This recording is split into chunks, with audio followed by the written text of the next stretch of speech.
Hello everyone, welcome back to another video. This is going to be a Q&A, kind of my 6-month check-in as a dentist. I also have a podcast about this topic going up, but they're covering slightly different things, and the podcast is always a little more long form, so make sure you're listening over there. I also know I've not been the most active on YouTube, but I have been posting podcasts every single Monday for over 4 years now. So if you do like to know what's going on with the new dentist journey, you like to get advice on dentistry, dental business, different career models, different people within the dental industry, all of that is over on the Dental Download podcast. So make sure that you are an active listener over there if you want to be fully up to speed. But we are all set up for Christmas over here. I set up so early, like November 1st, because my fiance was out of town and I was bored, so we put all this up. It is almost Thanksgiving right now when I'm recording this, and I asked you all on my Instagram if you had any questions that you wanted answered, so I pulled some of those and we will answer them today. I didn't really pre-prep my answers, so we'll see what I come up with. And this TV is a YouTube, you know, one of those ambiance screens. It's me trying to live my dream of having a frame TV, even though I do not. First question, how are you saving money as a new grad? I'm stressed. That's what this person said. I get it. It can be very, very stressful, especially depending how much debt you took on from the school you went to. I've mentioned it before. I went to University of Michigan School of Dentistry as a Michigan resident, and that was by far my most affordable option. That doesn't mean it was cheap, but the first 6 months out of school, you do have loan forbearance, or you don't have to pay on your loans. So that's something to really take advantage of. And if you had a decent job, you should have a lot of money saved up in 6 months, depending on where you're living and everything. We have been planning a wedding. We're starting to build a house. Also, like, furnishing this home that we're renting. When we first moved here, lots of big financial things. I'm buying, taking out a loan, not buying in cash, a car. So there's just like a lot of things going on. And with all that said, we're still able to save a lot in preparation for those big things down the line, like the house and the wedding. But it's possible. I think you got to be really stringent with a budget. If it helps you, you can work with a financial planner.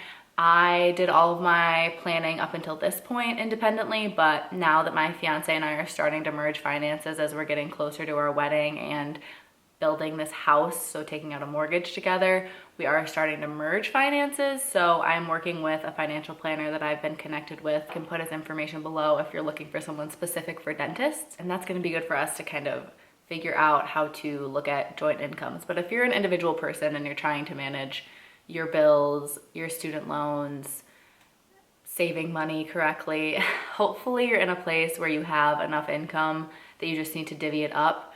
I would say literally save as much as you can. Try to put budgets on how much you're doing with eating out and going out and shopping and buying things on Amazon. Only do so much a month of that. Look at groceries as food is medicine. You want to be nutritious. Eating more whole foods is usually a lot more affordable. It's when you're buying the healthy processed foods that gets really expensive compared to unhealthy processed foods. Try to avoid the processed foods altogether and stick to a grocery budget.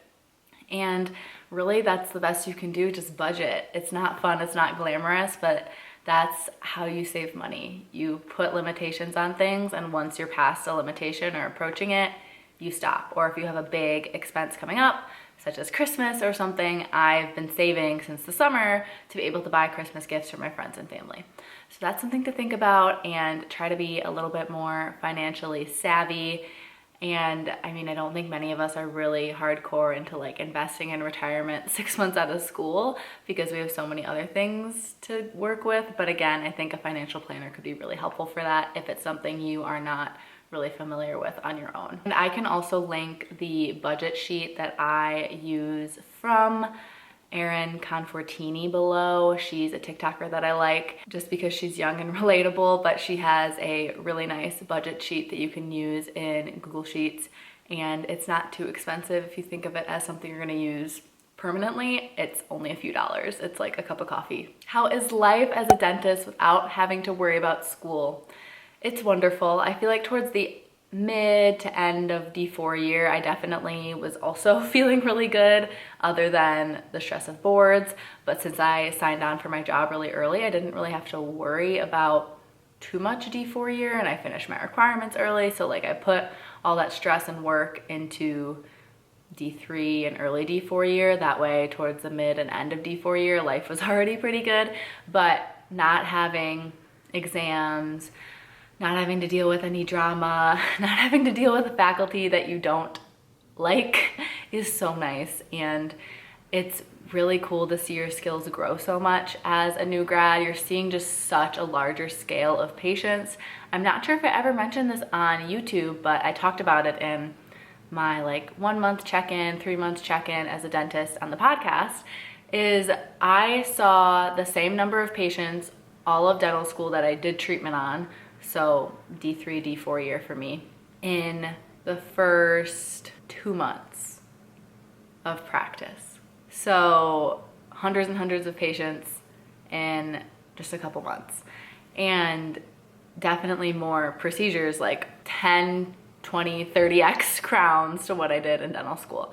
So it's so cool getting to see your skills grow and getting to have a lot more repetition on the things that you love to do. Like I love restorative dentistry. It's very awesome to have a skill set that offers a service to a patient to restore their function, get them out of pain, and I love being able to do that. So it's so nice to have patient flow in a good office that allows me to do that for people. And outside of being a dentist, as I mentioned, life is going really well. I live with my fiance here, and he just got a new job locally in the area, so we were really excited about that because now he doesn't have to drive back and forth across states for work. And we're kind of putting down roots here for the time being. We're building a house, and we get married next October. What is different about working than you expected? I think I had a lot of expectations, more so hopes, about my specific job and office because, like I said, I signed on so early. I visited them in the summer at the start of D4 year, and I signed on in the early fall, like September, I signed my contract.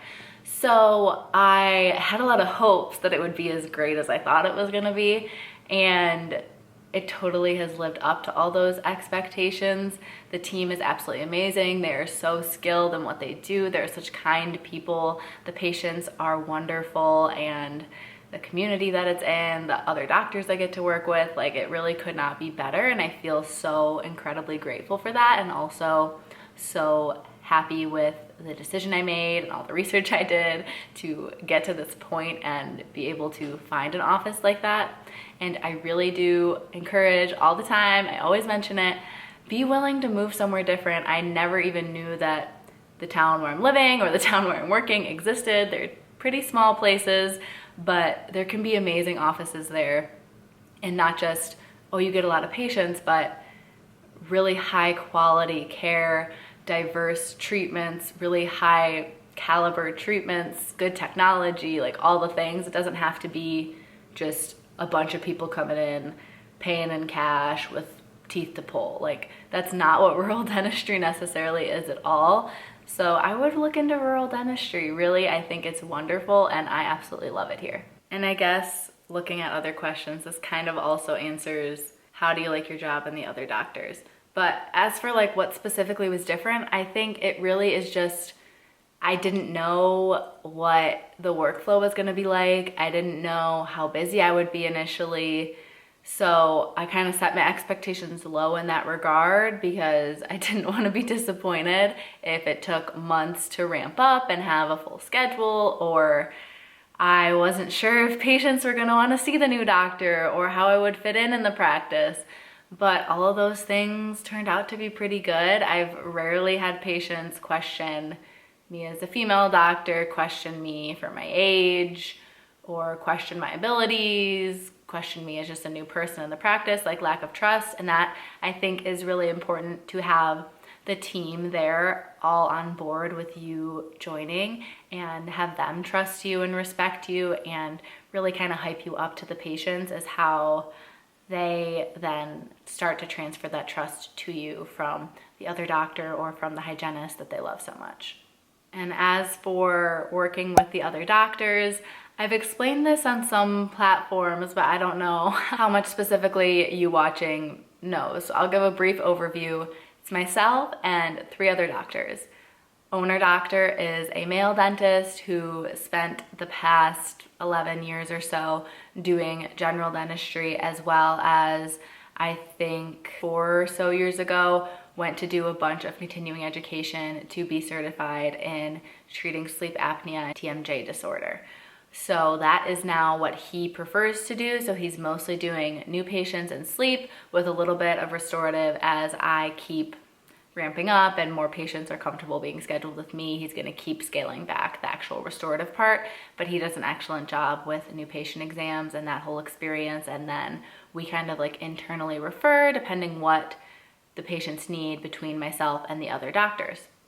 Second doctor is a female dentist, the owner's wife, and she has a great background in public health, so she's super proficient at extractions and oral surgery. And then her main passion is actually pediatrics though, and oral facial development, tongue tie, orthodontics, things like that is what she spends a lot of her time doing, and then also restorative on the kids. And then we have the other associate who also graduated from Michigan, and he started, I think, 2.5 years ago or so, 2 years before I did. And he has grown from new grad, general dentistry, now to mostly doing all on X and full mouth rehab cosmetic cases. And he also does our endo at our office. So he is like a superstar, and I will put the podcast below that I recorded with the owner doctor, as well as Dr. Bono, the associate's Instagram, if you want to see his page, because his cases are just absolutely beautiful. And again, I'm so lucky to have so many diverse skill sets that I'm able to learn from and start to kind of expose myself to figure out what my passions are. And if my passions are literally still crowns and fillings, there's nothing wrong with that. So we're gonna see where my career takes me. Wow, these questions just flow naturally. You all did a really great job asking them. Will you still try to purchase a practice? Because years ago, when I was first starting dental school and as a pre-dent, I definitely thought I would work as an associate for a couple years and then buy a practice anywhere from 3 to 5 years out of school and then be an owner for the rest of my career. Then towards the middle of dental school, I said, you know, that sounds great, but I actually don't want to just own one practice. I want to be more of a clinical lead and owner for a practice brand. So I wanted to own multiple offices and be mentoring the associate doctors on their skills, because I love teaching and I also love like business management, marketing things. So I thought I would do great as more of like the overseer and the teacher rather than always doing the patient care, especially because that can get a little strenuous on your body. So I thought long term that would be an awesome plan. And then I met Centerville Family Dentistry, Dr. Chad, the office, and my mind was opened even more. And like I said, we're building a house, we're staying here for the foreseeable future. You really don't want to buy or build something if you're not going to be there at least 3 years. In our case, I don't see us going anywhere, you know, never say never, but we're close enough to my family. They're about 2.5 hours away, same for Justin's family, all in like Detroit area, and then we live on the west side of Michigan, southwest, and it's perfect. It's also closer to my sister because she's in Wisconsin, so instead of driving all the way across Michigan, down through Indiana, Illinois, up to Wisconsin, now we're already like on the other side of Michigan, so it's a shorter drive and we can drive and not fly. So that's also awesome, as she's getting married too, and probably both of us eventually will have families starting. So I feel like it's a really sweet spot, and there's a lot of opportunity at this practice. The owners are both really young, the other associate is young, I'm young. The practice has good energy, good growth. It's just always growing, always evolving. It's never, ever, ever stagnant. We're always working on new challenges, whether that be collections goals or our verbiage and communication or just fun things amongst the team. Like, we're always growing and evolving. It's not boring, and there's a lot of room for opportunity there. In terms of eventual partnership or something is an option, and I feel like as a mom, that just makes a lot more sense.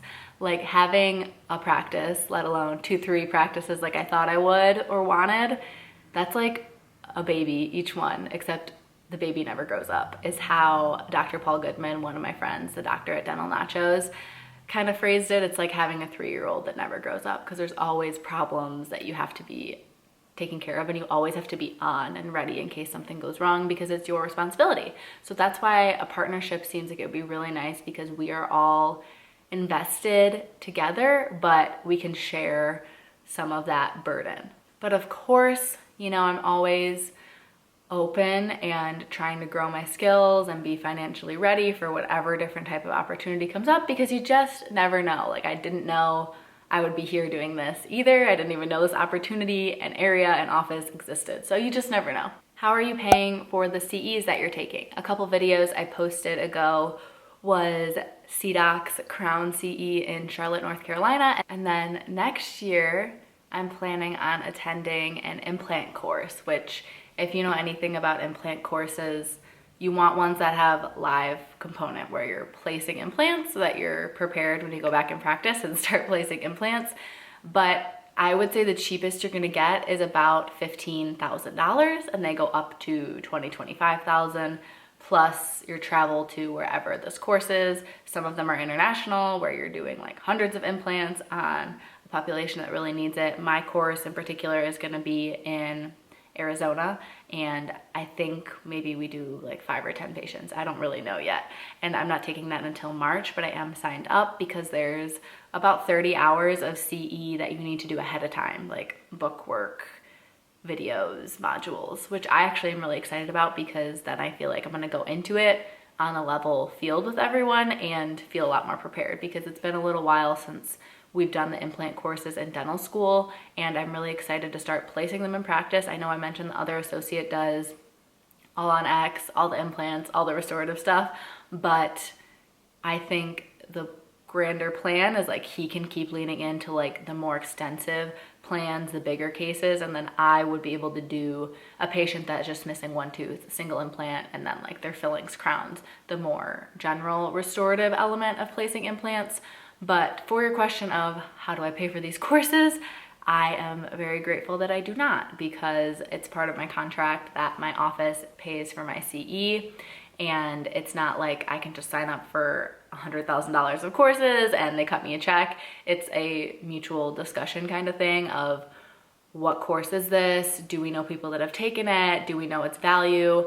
Do we know how we're going to implement it? And do we have a game plan of the return on this investment of sending you to the course? It's a very logical way of looking at things, very fair. And that's how I'm able to go to these courses and know that jobs like that are out there, that you should be looking and negotiating if you need to for CE support, because that's the biggest thing you need as a new grad is patient flow, supportive team, and CE support, I would say. Okay, 2 more questions, personal life based, then we'll wrap it up. When do you move into your new house? So I mentioned we are building, not buying, and we haven't started building yet. We're probably gonna start building early in 2025, and it can take anywhere from 8 months to a year. So hopefully, my ideal is we get to move in soon after the wedding, before the holidays. So sometime in November or early December, before next Christmas. How soon do you want kids? How will you manage that with working as a dentist? We kind of already talked about this with like the partnership versus ownership question, but Justin and I definitely want kids. As the Lord blesses us, we will just see with timeline after the wedding, but same with like how many kids and how far apart, you know, I think that's just something we're gonna navigate as we go, but more towards the big family route of things if we're able. That's something I've always loved the idea of, and he grew up in a big family, and then me, it was just my sister and I always kind of wanted more siblings around. So we will see if life has that in store for us, but that's another reason that working as an associate is so nice right now, because we do have flexibility, and the other team members, same thing, like they ebb and flow over the years as they need to cut back with little kids, then they come back more working for longer hours, more days of the week, and that's something that we're gonna navigate as we go, but I know that my office is going to be supportive of what makes sense at the time, and as long as we kind of have that transparent relationship and good discussions, it's all going to work out.